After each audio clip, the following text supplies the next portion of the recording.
ഭയങ്കര തിരക്കാണോ ഡൽഹിയിലൊക്കെ? ഡൽഹിയിൽ gang rape നടത്തിയതിനു ശേഷം, ഗ്യാങ് റേപ്പ് കൂട്ടബലാത്സംഗം നടത്തിയതിനു ശേഷം ഓരോരുത്തരും ഇങ്ങനെ പറയുന്നുണ്ട്, നിങ്ങൾ പിടിക്കണവനെ, അടിക്കണവനെ, ഉടക്കണവനെ, പിടിക്കണ, അടിക്കണ, ഉടക്കണ, ഇതാ പറയുന്നത്. വരി ഉടക്കാനേ ഇനി ആ ജാതി പരിപാടി എടുത്തുപോയതാണ് ഇപ്പോ. ഇതൊക്കെ റസൂലുള്ളാഹി സ്വല്ലല്ലാഹി അലൈഹി വസല്ലമയുടെ സാഹചര്യം ഇല്ലാതാക്കണ്ടേ? ഇതാണ് ഏറ്റവും വലിയ പരാജയം. സാഹചര്യം ഇല്ലാതാക്കണം, തിന്മല്ലാതെ. ഇത്തരത്തിലുള്ള സ്ഥിതിവിശേഷം ഉണ്ടാവാതാക്കാൻ എന്താ ചെയ്യേണ്ടത്? അത് ആണുങ്ങൾ മാത്രം വിചാരിച്ച പോലെ പെണ്ണുങ്ങൾ കുറച്ച് നോക്കണ്ടേ? അതാരും പറയുന്നില്ല. പെണ്ണുങ്ങൾ എന്തോ തോന്നിയമാതിരി നടക്കുന്നാലും ആണുങ്ങളൊന്നും കാട്ടാൻ പാടില്ല എന്നാല്. അതെങ്ങനെ ഇപ്പൊ നടക്കുവോ? ഇക്കിളിപ്പെടുത്താ ചിരിക്കാൻ പാടില്ല,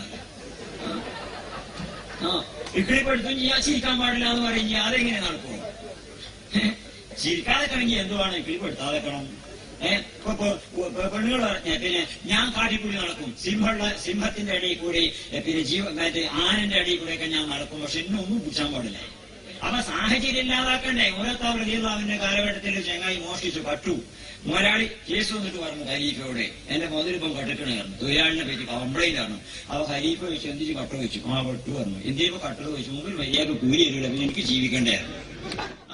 മുതലാളിയോട് പറഞ്ഞു, ഇനി എങ്ങാനും ഇവൻ കട്ടു എന്നും പറഞ്ഞാൽ ഇങ്ങോട്ട് വന്നിട്ടുണ്ടെങ്കിൽ എന്റെ കൈ മുറിച്ചായിരുന്നു ഒരാൾ. സാഹചര്യം ഇല്ലാതാക്കണ്ടേ? സാഹചര്യം ഇല്ലാതാക്കാതെ വെറുതെ നിയമം നടപ്പിലാക്കിയാൽ മതിയോ? സാഹചര്യം ഇല്ലാതാക്കണ്ടേ? അപ്പോഴാ സാഹചര്യം ഇല്ലാതാക്കുക എന്നുള്ള പണി ചെയ്യാൻ ആരുമില്ല അല്ലേ? സ്ത്രീകളുടെ ശരീരം എങ്ങനെ മറക്കണം? ഏറ്റവും സ്ത്രീകളുടെ ശരീരം മറക്കണം. കാരണം സ്ത്രീകളുടെ ശരീരത്തിന് ഇസ്ലാം ദീൻ കൽപ്പിച്ചിരിക്കുന്നത് വില കൽപ്പിച്ചിരിക്കുന്നു. വില കൽപ്പിച്ചാൽ വിലപ്പെട്ട സാധനം ഭദ്രമായി സൂക്ഷിക്കുക ചെയ്യാം അല്ലെ? വിലപ്പെട്ട സാധനം ഭദ്രമായി സൂക്ഷിക്കണം. വില കുറഞ്ഞ സാധനം അങ്ങാടി കൂടി കൊണ്ടുവന്ന് വെക്കുക. അങ്ങാടി കൂടി ഓറഞ്ച് പറഞ്ഞാൽ കൊണ്ടുവന്ന് വെക്കും.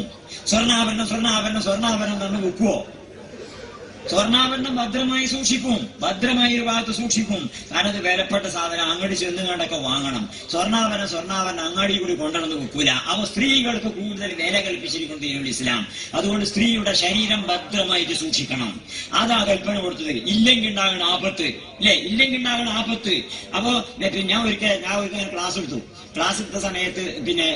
എടുത്ത സമയത്ത് സ്ത്രീകളുടെ ശരീരത്തിന്റെ സൗന്ദര്യം മറക്കണതിനെ പറ്റി മറ്റൊക്കെ കൂട്ടത്തിൽ ക്ലാസ് എടുത്ത കൂട്ടത്തിൽ ഈ കാര്യങ്ങളൊക്കെ പറഞ്ഞപ്പോ ഒരു സദസ്സിൽ നിന്ന് ഒരാൾ നീച്ചിട്ട് ചോദിച്ചു, പിന്നെ അല്ല ചോദ്യോത്തരത്തിന് ഒരു ചാൻസ് ഉണ്ടായി, ചോദ്യോത്തരത്തിന് അവസരം ഉണ്ടായിരുന്നു. അപ്പൊ ചോദിച്ചു, അല്ല അത് എന്തിനാപ്പം ഇങ്ങനെ? സ്ത്രീകൾ അള്ളാഹു തആല നല്ല സുന്ദരികളായി പഠിച്ചിരിക്കുന്നത് ആൾക്കാർക്ക് കാണാനല്ലേ? ഒരു പൂന്തോട്ടം, ഒരാൾ പൂന്തോട്ടം വെച്ചു, മനോഹരമായ പൂക്കളുള്ള പൂന്തോട്ടം. ആ പൂന്തോട്ടത്തിൽ ഇപ്പൊ ആരും നോക്കണ്ടെന്ന് പറഞ്ഞാൽ ഇപ്പൊ അതെങ്ങനെ? എല്ലാവർക്കും കാണാൻ വേണ്ടിയിട്ടല്ലേന്ന്.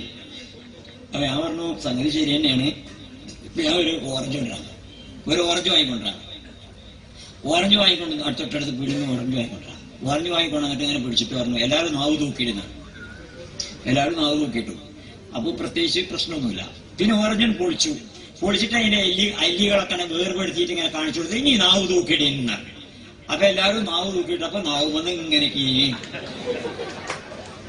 അപ്പൊ ഞാൻ പറഞ്ഞു, ഇതാണ് ഇതിന് കാരണം, ഇതാ കാരണം. നേരത്തെ ഓറഞ്ച് തൊലിക്കുള്ളിലായിരുന്നു. അപ്പൊ നിങ്ങളുടെ നാവുമൽ, പിന്നെ നിങ്ങളുടെ ഉള്ളിലെ ആർത്തിയുടെ കിനിവ് നാവുമലുണ്ടായില്ല. ഇപ്പൊ ഇത് തുറന്നിട്ട് കാണിച്ചപ്പോഴോ ഉള്ളിലുള്ള ആർത്തി നാവുമ കൂടെ കിനിഞ്ഞു വരുന്നില്ലേ? ഈ കിനിയലില്ലാതാക്കാൻ വേണ്ടിയിട്ടാണ് വസ്ത്രം മര്യാദക്ക് ധരിക്കണം എന്ന് പറയുന്നത്. ഇപ്പൊ എനിക്ക് മനസ്സിലായില്ലെന്ന് വെച്ചു. ഇനി അതല്ല സൗന്ദര്യമാണ് നിങ്ങൾ പറയാന്ന് വെച്ചാല്, സൗന്ദര്യമാണ് എല്ലാവർക്കും കാണാൻ വേണ്ടിയിട്ടാണെന്ന് പറയുകയാണെങ്കിൽ പിന്നെ എന്നാ മുഴുവൻ അയച്ചിടണം. എന്നാ എന്താ കുറച്ച് ഭാഗത്തിനെ മറക്കണത്? മുഴുവൻ അയച്ചിടണ്ടേ? സൗന്ദര്യമല്ലേ? എല്ലാവർക്കും കൂടുതൽ കാണുന്നത് വലിയ മോഹങ്ങളോടെ മറക്കല. പിന്നെ അപ്പൊ പിന്നെ ഒക്കെ ഒന്നായിട്ടാണ് അയച്ചിടണ്ടേ? അപ്പൊ ഞാനിതൊക്കെ പറഞ്ഞു വരുന്നത് എന്തുകൊണ്ടാന്ന് വെച്ചാൽ, ഇത്തരത്തിലുള്ള സംഭവങ്ങൾ ഇനിയും ആവർത്തിക്കും നാട്ടില്. അപ്പോഴും എല്ലാവരും പാടെ കൂടിയാണ്ട് ഒച്ചപ്പിള്ളി ഉണ്ടാക്കും, പ്രകടനം ഉണ്ടാക്കും, എന്നിട്ട് ജാഥ നടത്തിയാണ്ട് ഓരോരുത്തർ ഒച്ചപ്പിള്ളിയൊക്കെ ഉണ്ടാക്കും, കുറച്ച് കെട്ടിടം അടങ്ങും ചെയ്യും. പിന്നെ ഇതേപോലത്തെ സംഭവം ഉണ്ടാവും. ഇത് ഇല്ലാതെക്കണമെങ്കിൽ എന്ത് വേണം? അതാണ് സ്ത്രീകളുടെ വസ്ത്രധാരണത്തിന്റെ, ശരീരം മറക്കേണ്ട ഭാഗം മറക്കേണ്ടതിന്റെ ആവശ്യകത റസൂലുള്ളാഹി സ്വല്ലല്ലാഹി അലൈഹി വസല്ലം പഠിപ്പിച്ചു. അത് ഇല്ലാത്തിടത്തോളം കാലം എന്ത് നിയമം കൊണ്ടൊന്നും കാര്യം ഉണ്ടാവില്ല. മനുഷ്യനാണോ, മനുഷ്യന് അവന്റെ വികാരത്തെ കാരണം മനുഷ്യനിൽ മൃഗീയത ഉണ്ട്. ആ മൃഗീയതയെ വിളിച്ചുണർത്താൻ വേണ്ടിയിട്ടുള്ള ശ്രമങ്ങൾ ഉണ്ടാവുമ്പോ, ഇപ്പൊ ഇവിടെ എന്താണെന്ന് വെച്ചാൽ ഇവിടുത്തെ നിയമങ്ങളൊന്നുമില്ല. നിയമങ്ങളൊക്കെ അവസാനം പിടിക്കുന്ന സമയത്തെ നിയമം വരുള്ളൂ. അല്ലേ? ആളുകൾക്ക് വൈകാരികോത്തേജനം ഉണ്ടാകാനുള്ള എല്ലാ സൗകര്യവും ഇവിടെ ഉണ്ട്. അതിന് വേണ്ട സിനിമ ഉണ്ട്, അതിന് വേണ്ട TV പരിപാടികളുണ്ട്, അതിന് വേണ്ട പോസ്റ്ററുകളുണ്ട്. അപ്പൊ മനുഷ്യനെങ്ങനെ ചെറുപ്പക്കാർക്ക് ഇങ്ങനെ ആഗ്രഹം ഉണ്ടാവാനുള്ള എല്ലാ പരിപാടികളും അതിനൊന്നും നിയമം എതിരല്ല. അവസാനം ആഗ്രഹം ജനിച്ചിട്ട് ഒറ്റം പോയി കണ്ട് പിടിച്ചാൽ പിന്നെ അവിടെ നിയമം വരും. ഇത് വിരോധാഭാസല്ലേ? അത് ഇസ്ലാമിന്റെ ദർശനം അങ്ങനെയല്ല. റസൂലുള്ളാഹി സ്വല്ലല്ലാഹി അലൈഹി വസല്ലം പഠിപ്പിച്ചത് അങ്ങനെയല്ല. റസൂലുള്ളാഹി പഠിപ്പിച്ചത് മനുഷ്യനെ സംബന്ധിച്ച് നമ്മൾ മനസ്സിലാക്കണം. മനുഷ്യൻ എന്ന് പറഞ്ഞാൽ മനുഷ്യന് വികാരമുണ്ട്. അത് മനുഷ്യനാണെങ്കിൽ ഉണ്ടാവും. അപ്പൊ ആ വികാരത്തെ പ്രചോദിപ്പിക്കാൻ വേണ്ടിയിട്ടുള്ള പ്രചോദനങ്ങൾ ഇല്ലാതാക്കണം ആദ്യം. വലാ തഖറബു സിന ഇന്നഹു കാന ഫാഹിഷത്തൻ. അടോ വലാ തഖറബു സിന എന്ന പരിശുദ്ധ ഖുർആൻ പറഞ്ഞത് വ്യഭിചാരത്തോടുള്ള സാമീപ്യം ഉണ്ടാവരുതെന്ന്, അടുക്കരുത് എന്ന് പറഞ്ഞാൽ അതിന്റെ പൊരുള് വ്യാഖ്യാതാക്കളൊക്കെ പറഞ്ഞിരുന്നെന്താന്ന് വെച്ചാൽ, ആ അടുക്കരുത് എന്ന് പറഞ്ഞത് വ്യഭിചരിക്കരുത് എന്നല്ല പറഞ്ഞത്, വ്യഭിചാരത്തോട് അടുക്കരുത് എന്നാ പറഞ്ഞത്. അടുക്കരുത് എന്ന് പറയാൻ കാരണം വ്യഭിചാരത്തോട് അടുപ്പിക്കുന്ന എല്ലാ മാർഗങ്ങളും അടക്കാൻ വേണ്ടിയിട്ടാണെന്നാണ്. അതേപോലെ തന്നെ മദ്യപാനം, ആളുകളിൽ ലഹരി, ആളുകൾക്ക് മദ്യപാനത്തിന് ഇവിടെ നിയമം തടസ്സമല്ല. നിയമം മദ്യപാനത്തിന് അനുകൂലം. ലൈസൻസ് അങ്ങനെ കൊടുക്കും, ബാർ ലൈസൻസ് അങ്ങനെ കൊടുക്കും. അങ്ങനെ ധാരാളം ലൈസൻസും കൊടുത്തുകൊണ്ട് കള്ളുടിച്ചാനുള്ള എല്ലാ സൗകര്യം ചെയ്തു കൊടുക്കും. എന്നിട്ട് കള്ളുടിച്ച് ലഹരി ബാധിച്ചുകൊണ്ട് ഡൽഹിയിൽ ഗ്യാങ് റേപ്പ് ചെയ്തവരൊക്കെ മദ്യപാനികളായിരുന്നു. അവരൊക്കെ മദ്യപിച്ചിരുന്നു എന്നല്ലേ പേപ്പറിൽ നമ്മൾ വായിച്ചത്. അപ്പോൾ മദ്യപിച്ചതിനെ തുടർന്നുണ്ടായ അവരുടെ ബോധം കെടുകയാണ്, ബോധം കെട്ടുപോവുകയാണ്. അപ്പൊ പിന്നെ ഇന്നത് ചെയ്യാനൊന്നും ഓർക്കുണ്ടാവില്ല. അപ്പൊ അതിനുള്ള എല്ലാ സൗകര്യവും നിയമം അനുകൂലമായിരിക്കും. മദ്യപാനം ഇല്ലാതാക്കണ്ടേ? റസൂലുള്ളാഹി സ്വല്ലല്ലാഹി അലൈഹി വസല്ലം അറേബ്യയിൽ ചെയ്ത വലിയ പരിവർത്തനം എന്താ? അല്ലാതെ റസൂൽ സ്വീകരിച്ച മാർഗം കൊണ്ടേ നടക്കുള്ളത്. അല്ലാതെ കള്ളുടിച്ചാൽ ക്യാൻസർ ഉണ്ടാവും പറഞ്ഞിട്ട് കാര്യമല്ല.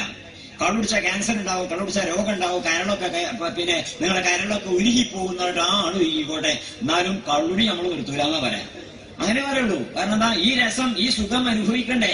ഇത് അനുഭവിച്ചിട്ട് ചാകാച്ചാണ് ചത്തോട്ടെ. ഇറങ്ങുമ്പോൾ ഒരു പ്രൊഫസറും ഒരു സന്യാസിയും ഇങ്ങനെ വർത്താനം പറയുമ്പോ തമ്മിൽ സംവാദം നടത്തുന്ന സമയത്ത് പ്രൊഫസർ പറഞ്ഞു, സന്യാസി പറഞ്ഞു, ഞാൻ ദീർഘായുഷ്മാനായിരിക്കും, ധാരാളം വർഷങ്ങൾ ഞാൻ ജീവിച്ചിരിക്കും.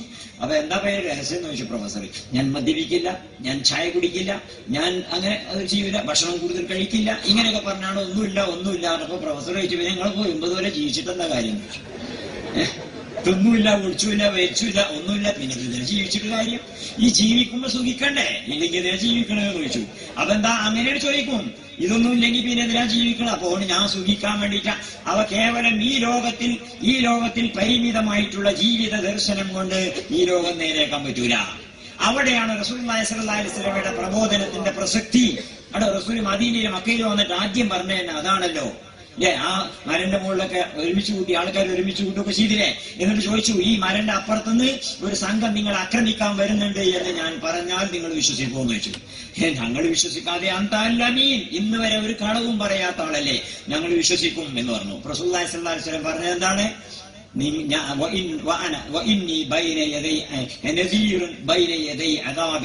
വേദനാജനകമായ ഒരു ശിക്ഷ നിങ്ങൾക്ക് വരാനിരിക്കുന്നു എന്നതിനെ കുറിച്ച് ഞാൻ മുന്നറിയിപ്പ് നൽകാൻ വന്നിരിക്കുകയാണ്. അപ്പൊ ഈ ലോകത്തിന് ശേഷം പരലോകമുണ്ട്. മനുഷ്യന്റെ ജീവിതം ഇവിടം കൊണ്ട് അവസാനിക്കുന്നില്ല. മനുഷ്യൻ നശ്വരനല്ല, അനശ്വരനാണ്.